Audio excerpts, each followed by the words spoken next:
하나님 말씀은 마태복음 5장 1절로 12절 말씀입니다. 제목은 제자들을 향하여 복이 있다 하신 예수님이란 제목으로 말씀을 나누고자 합니다. 우리가 잘 알고 있는 산상수훈 예수님의 그 팔복의 내용은 예수께서 무리를 보시고 산에 올라가 앉으셨을 때 제자들이 나온 것을 보시고 그 제자들을 향하여 하신 말씀이셨습니다. 오늘의 본문의 상황을 좀 더 그려보자면 앞선 4장 후반부에 예수님의 사역의 모습이 나오는데 예수께서 천국 복음을 전하시며 병자를 고치시기 시작하자 수많은 무리들이 이 소문을 듣고 예수께 몰려들어 있음을 알 수 있습니다. 이처럼 무리들이 예수님을 따랐다라는 것은 예수님께서 이동하시는 곳에는 언제나 무리들이 함께 하고 있었음을 의미합니다. 저들은 예수께서 천국 복음을 전하시며 그날 하루의 사역을 시작하시면 예수님께 가까이 몰려들어 말씀을 듣고 또 병을 고침받고 있다가 또 예수님이 하루 일과를 마치시고 쉬시며 또 자신들도 그 주변에 그렇게 쉬면서 주위에서 예수님을 따르면서 생활을 하고 있던 것입니다. 그리고 이러한 상황이 일상이던 중에 오늘의 본문은 예수께서 무리를 보시고 따로 산에 올라가 쉬려 하실 때 제자들이 특별히 예수님 앞에 나온 것이었습니다. 예수님께서는 그 제자들을 보시며 특별하게 하신 말씀이 오늘 팔복의 메시지셨습니다. 아마 이때쯤이라면 저녁 때쯤 됐겠죠. 예수님도 쉬실 때였을 것입니다. 오늘 일상을 다 마쳤으니까 따르던 제자들도 쉬고 싶었을 때일 수도 있고 이제 무리들도 더 이상 예수님을 따르지 않고 그날의 사역의 모습들을 마쳤을 때입니다. 그런데 그때 제자들이 좀 더 예수님의 말씀을 듣고 싶어서 따로 제자들끼리 예수님 앞에 이렇게 가까이 가서 앉은 거예요. 가만히 예수님이 보셨겠죠. 좀 쉬려고 했는데 얘들이 왜 왔을까? 그리고 저들도 분명히 지쳐 있을 텐데 왜 왔을까 할 때 그들에게 하신 말씀입니다. 그리고 너희들 참 복이 있다 라고 말씀하신 거예요. 그리고 이젠 어떤 상황을 이렇게 그리면서 한번 내용을 보겠습니다. 우선 팔복의 내용을 보면 동일한 형식의 내용 구성을 따르고 있기에 어떻게 한 문장이 이루어지고 무엇을 표현하고 있는지를 먼저 보면 전체적인 내용들을 이해하기가 쉽습니다. 그 중에 가장 중요한 것이 있는데 복이 있다라는 개념입니다. 이걸 8번이나 반복하고 있기 때문에 복이 있다라는 것이 과연 무엇을 말씀하시는지 그것을 강조하고 있는 거니까 너희는 복 있는 자야, 복 있는 자야를 계속 강조하고 있는데 그것에 대해서 하나만 알면 전체적인 부분들은 다 따라오는 것입니다. 다 이해하지 않아도 그래서 우선은 그 내용에 대한 부분들을 먼저 이해할 수 있도록 하겠습니다. 심령이 가난한 자는 복이 있나니 천국이 그들의 것이며 이 내용은 심령이 가난하면 복이 있다는 것을 말하는 것일까요? 아니면 복이 있는 자, 즉 복을 얻은 자는 심령에 가난함이 있다는 것을 말하는 것일까요? 영어 표현을 보면 좀 더 쉽지요. 복이 있다. 성령 안에서 가난함이 있는 자는 복이 있다. 그것입니다. 본문은 조건절이 아닙니다. 모든 보편적인 사람들을 향하여 만약에 심령에 가난할 수 있다면 복을 얻게 될 것이라고 말하는 것이 아닌 것입니다. 많은 사람들이 그럼 다 동일하게 심령이 가난하면 다 구원받을 수 있나요? 그런 말이 아니죠. 예수님께서는 지금 제자들을 향하여 너희는 이미 복을 얻은 자라고 선언을 하시며 무엇이 그러면 복인 것인지 제자들을 향하여 하나씩 그 내용을 설명해 주고 계신 것이 팔복의 내용인 것입니다. 제자들이 원하는 것이 있습니다. 제자들의 지금 상황이 가난함도 있습니다. 그들에게 있어서 그 심령의 애통함이나 그 심령이 가지고 있는 여러 가지 상황들이 있습니다. 그리고 예수님을 따랐기 때문에 자기가 속했던 사회에서의 배척함도 있고 여러 가지 상황들이 다 그에게 있습니다. 그 상황들이 지금 예수님께서는 너 그거 복이야 라고 말씀하시는 거예요. 그런 모든 부분들을 다른 믿음의 시각을 가지고 영적인 시각을 가지고 보게 하는 것입니다. 그렇다면 왜 마태는 특별히 제자들을 향하여 하신 말씀을 유대인들을 향한 복음서에 기록을 한 것일까요? 이 내용 자체는 일반인들에게 한 것이 아니거든요. 제자들에게 하신 말씀입니다. 특별히 그것을 기록하는 것이 그럼 제자들만 공유해도 될 내용인데 이것을 일반인 그것도 유대인들을 향하여 이 말을 다시 저들에게 들려주고 있습니다. 무엇 때문일까요? 지금 제자들은 어떻게 해서든 예수님께 한마디라도 더 들으며 가르침을 받으려 하며 예수님께 나아가려고 하고 있는 것이었지만 이와 다르게 유대인들은 특히 유대인 지도자들은 자신들이 붙잡고 있던 그 율법의 의로 인하여 예수님을 향하여 나사렛에서 어디 선한 것이 있느냐 하며 무시하고 가까이 하고 있지 않았기 때문이었습니다. 제자들은 다가왔잖아요. 그와 다르게 지금 많은 무리들은 그들이 병도 걸리고 가난함이나 그 갈급함이 있었기 때문에 예수님을 따랐지만 그 당시에 바리새인과 서기관들은 그 당시에 부유했던 자들은 그럴 필요가 없었어요. 그것이 제자들과 비교해서 정반대의 모습이었던 것입니다. 그리고 사실 제자들도 예수님을 우리 지난 시간에 보면 제자들도 그렇게 가난한 자들이 아니었죠. 자신들의 모든 것을 버리고 다 예수님을 쫓았던 자들이에요. 그래서 지금 예수님을 배척하고 무시하고 있는 유대인들과 다르게 제자들은 스스로 가난함을 선택하고 예수님을 따랐던 자들이에요. 그래서 그들을 향하여 지금 하고 있는 말씀입니다. 유대인들은 자신들이 하나님의 말씀인 율법을 따라 산다는 것에 대하여 아주 큰 자부심이 있었고 그 율법의 의로 인하여 이방인들을 바라보며 자신들만이 하나님의 복을 받고 있는 자라는 의식이 충만했기에 하나님의 아들 되신 그리스도를 향한 갈급함은 전혀 없던 것이었습니다. 여러분, 물질이 많다는 것과 또 그 마음이 부유하다는 것은 분명 다른 말입니다.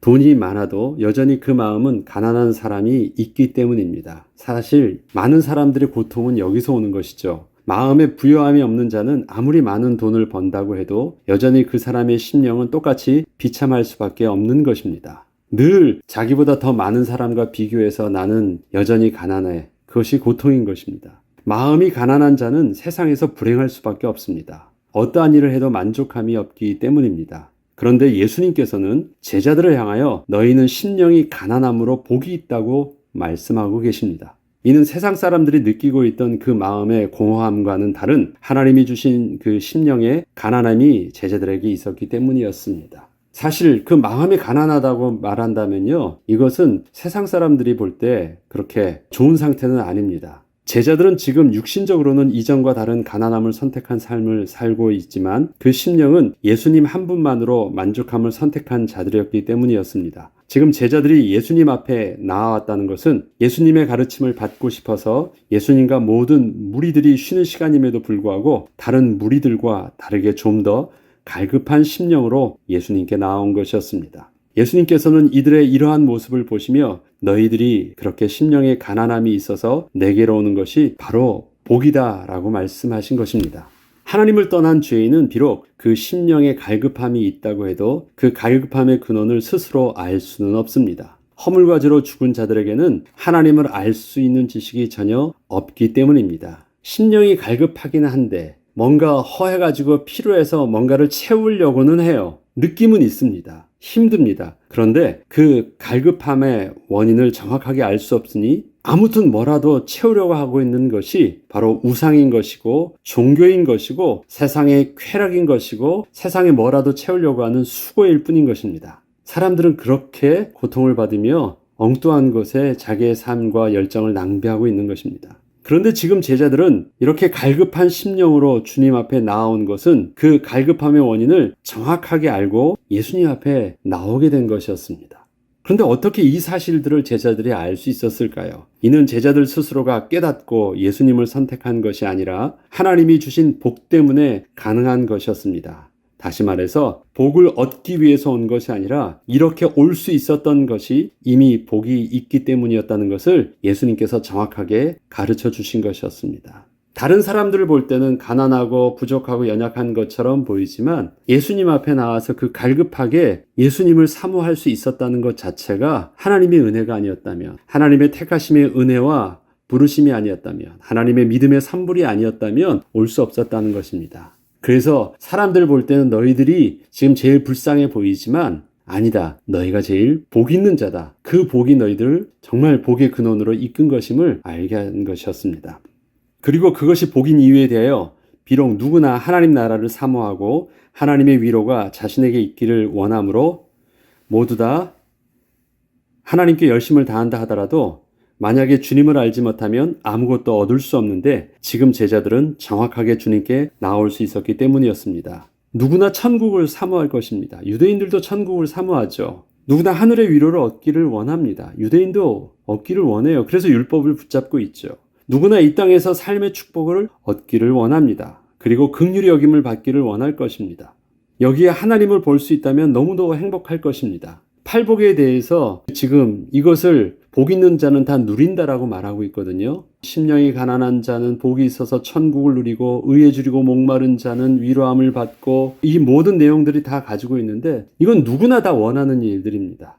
유대인들도 분명히 이것을 원했습니다. 그러나 자신들이 가지고 있던 그 율법을 가지고서는 그렇게 얻을 수 있는 복이 아니었던 것입니다. 제자들은 이러한 유대인의 삶을 내려놓고 그리스도를 선택한 삶을 살게 된 것이었습니다. 이것이 복이었습니다. 그런데 어떻게 그리스도를 만날 수 있었을까요? 저들이 뭐 하고 있을 때 예수님을 만났죠? 저들은 자신들의 삶의 일상 속에서 일을 하고 있을 때, 고기를 잡고 있을 때, 그런데 그 고기를 잡는 것도 자기 뜻대로 안 돼가지고 지쳐가지고 삶에 죽어서 힘들어하고 있을 때 주님이 찾아가신 것입니다.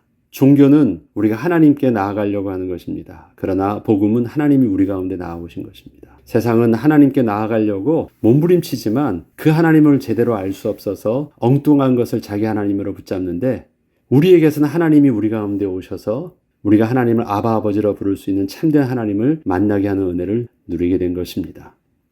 그렇게 제자들이 복을 얻은 것이었습니다. 제자들이 자신의 육신적인 삶의 조건들을 포기하고 예수님을 따랐다라는 것은 세상 사람들이 원하고 있었던 그런 것을 더 많이 얻기 위해서 따른 것이 아니었습니다. 그것을 이제 누가복음에는 잘 기록하고 있는데, 베드로는 예수님을 따르기 전 스스로 예수님 앞에 무릎을 꿇고 고백한 것이 바로 그 누가복음에는 잘 나타나 있습니다. 저들이 어떠한 복을 얻었고 어떻게 고백을 하며 예수님을 따르게 된 것인지에 대해서 다시 한번 이렇게 확인해 보겠습니다. 누가복음 5장 8절로 11절에는 시몬 베드로가 이를 보고 예수의 무릎 아래 엎드려 이르되 주여 나를 떠나소서 나는 죄인이로소이다 하니, 이는 자기 및 자기와 함께 있는 모든 사람이 곡이 잡힌 것으로 말미암아 놀라고 세베대의 아들로서 시몬의 동업자인 야고보와 요한도 놀랐음이라. 예수께서 시몬에게 이르시되 무서워하지 말라. 이제 후로는 내가 사람을 취하리라 하시니 그들이 배들을 육지에 대고 모든 것을 버려두고 예수를 따르니라. 이 내용을 보면 베드로는 예수님을 보고 놀라고 두려워했습니다. 그리고 그는 예수님 무릎 아래에 엎드려 스스로 죄를 고백해야만 했습니다. 아니, 예수님이 깊은데 그물을 던지라고 해서 던졌어요. 그리고 고기를 많이 잡았어요. 그러면 예수님 땡큐 하면 될 것 같은데 감사합니다란 말이 없어요. 얼마나 신나는 일입니까? 만약에 그 예수를 스승으로 알았다면, 또 뛰어난 랍비 정도로 알았다면 감사합니다라고 말했을 거예요. 우리들도 당연히 그 반응이었습니다. 그런데 베드로의 반응은 그것이 아니었어요. 두려워했고 무릎을 꿇었고 나는 죄인이로소이다 라고 고백했습니다. 그 예수를 어떻게 인식하고 있었다는 거예요? 예수님을 하나님의 아들로 인식했기 때문이었습니다. 그 순간 베드로와 요한은 거룩하신 하나님을 직접 대면했다는 사실로 인하여 두려워했던 것입니다. 예수님께서 저들에게 그물을 던지라고 하면서 고기를 얻게 하시면서 저들에게 주셨던 축복은 고기를 많이 잡히게 해주셨던 축복이 아니라 그런 사건을 통해서 예수님을 하나님의 아들로 인식할 수 있는 영적인 눈을 뜨게 하신 것이었습니다. 그게 복이었어요. 사람들은 무엇을 복으로 알고 지금 밤새도록 고기를 잡고 있었겠어요? 고기 많이 잡는 게 복이었잖아요. 그런데 예수님이 와서 고기를 많이 잡게 하셨잖아요. 그러면 땡큐 해야 되잖아요. 그런데 고기를 잡은 것이 감격이 안 돼. 그물이 찢어지고 두 배가 다 잠길 정도로 생에 그렇게 많은 고기를 잡아본 적이 없는데 그게 하나도 감격이 안 돼. 오히려 어떻게 해요? 심각한 두려움을 느끼고, 그리고 무릎을 꿇고 나는 죄인입니다 고백할 수밖에 없었고 살려달라고 말하고 있는 것입니다. 다른 그 심령의 갈급함이 생긴 거예요. 전혀 다른 모습의 영적 갈급함으로 사람이 바뀐 거예요.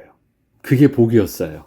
이전에 물고기 많이 잡으면 복이었는데 전혀 다른 복을 주님께 받은 것이었어요. 너 그게 복인 거야. 그걸 지금 예수님이 깨닫게 하시는 것입니다.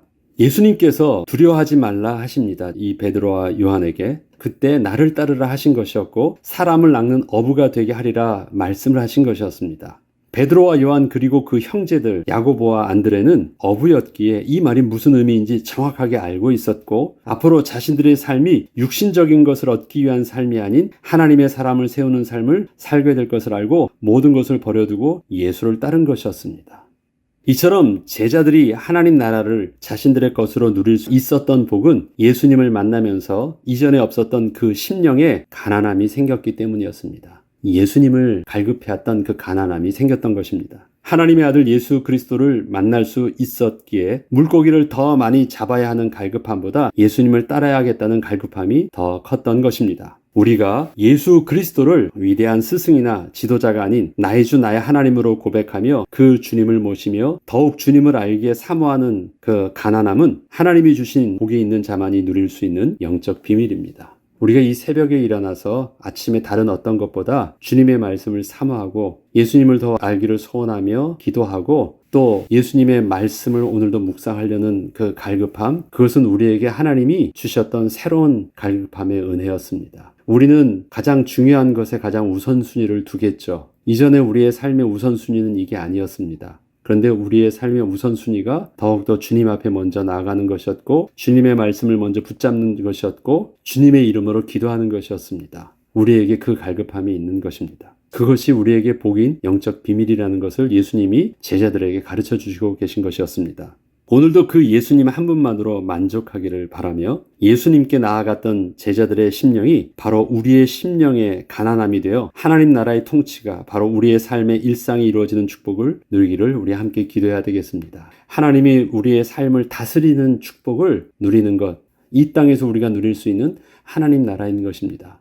그 축복을 오늘도 주님을 갈급함으로 인하여 저와 여러분이 누리길 주의 이름으로 축복합니다. 기도하겠습니다. 주님, 더욱 섬길수록 귀한 주님을 오늘도 고백하며 그 은혜의 말씀 속에 우리가 들어가 주의 말씀을 붙잡고 오늘을 살 때 우리의 심령에 그것이 복이라 말씀하시는 주님의 위로가 있게 하시고 주님의 격려가 있게 하시며 그로 인하여 우리의 삶의 일상 속에 하나님의 통치가 이루어지는 그 은혜를 누리는 또 오늘 하루가 되게 하여 주옵소서. 감사드리며 우리 주 예수 그리스도 이름으로 기도합니다. 아멘.